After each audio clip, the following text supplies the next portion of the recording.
Hello, what's up? Probinsyanong tambay nga pala nagbabalik.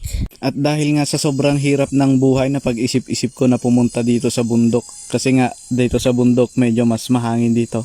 Ha? Anong mahirap dun? At dahil nga sa sobrang init ng buhay. Ha?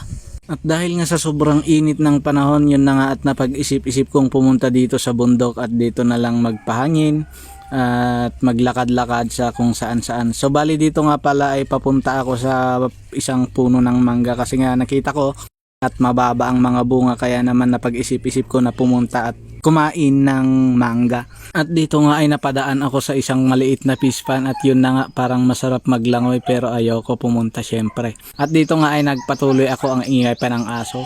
Pati kalding nagtagray. At yun na nga at nandito na tayo sa puno ng mangga at syempre pumuros na ako at dahil wala akong dala na kutsilyo, yun na nga at kinagat-kagat ko. Ang laki pa ng kitab ko, ayan oh. Wow, sarap naman. At dito nga ay pinagpatuloy ko sa pagkain ng mangga. Ayan, kitab-kitab lang, tamang kagat-kagat lang.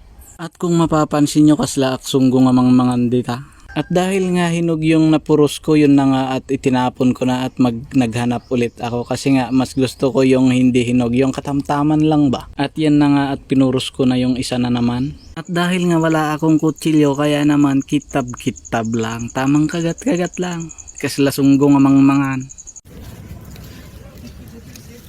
At dito nga ay pagkatapos kong kumain ay nagbilang ako kung ilan ang natira na bunga ng mangga.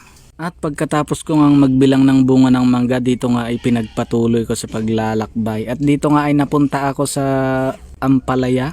At dito nga ay may nakita akong bunga ng ampalaya at gusto kong subukan na kagatin kung ano ang lasa.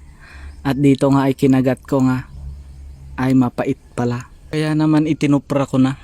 At dito nga ay pinagpatuloy ko sa paglalakbay. Naglakad-lakad ako, patuloy lang sa paglalakad. At dito nga ay nakita ko yung duyan ng pagmamahal.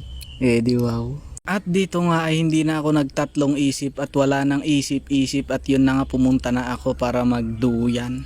Ayan, ang sarap pa naman ng panahon, mahangin. At dito nga habang nagduduyan ako, napapaisip talaga ako. May nabubuong katanungan sa isip ko kung bakit hanggang ngayon single pa ako. At hindi lang yun, napapaisip din ako at iniisip ko kung paano yumaman ng walang ginagawa. Pwede ba yun? And by the way, pasubscribe naman sa ating Facebook page, Probinsyanong Tambay, at sa ating ding YouTube channel, Probinsyanong Tambay din. Pasubscribe naman and palike naman. At kapag ginawa mo yun, suswertehin ka ng 10 segundo. Ay, joke lang. Ay, suswertehin ka ng 10 taon. Numamati ka.